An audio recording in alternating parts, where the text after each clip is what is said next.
ইব্রাহিম আলাইহিস সালাম আল্লাহ তাআলার নবী, আল্লাহ তাআলার রাসূল। এত কিছুর পরে আল্লাহ তাআলা তাকে বলছে, ইব্রাহিম তুমি মুসলমান হও।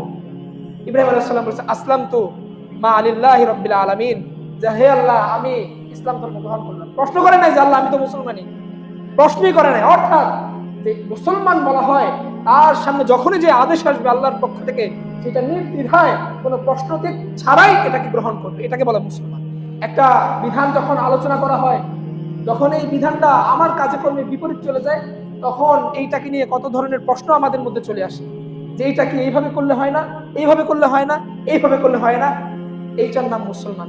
আল্লাহর হাবিব মুহাম্মদ রাসূলুল্লাহ সাল্লাল্লাহু আলাইহি ওয়াসাল্লাম হাদিসে ইরশাদ করেন, আল মুসলিম, খাঁটি মুসলমান হলো ওই ব্যক্তি, মান সালিমাল মুসলিমুনা মিন লিসানিহি ওয়া ইয়াদিহি, যার হাত এবং মুখ থেকে অপর মুসলমান নিরাপদ থাকে। এই দুইটা মূলনীতি যদি কেউ সামনে রাখে, তাহলে তার দ্বারা কখনো কোনো মানুষ, সে কখনো কোনো মানুষের হক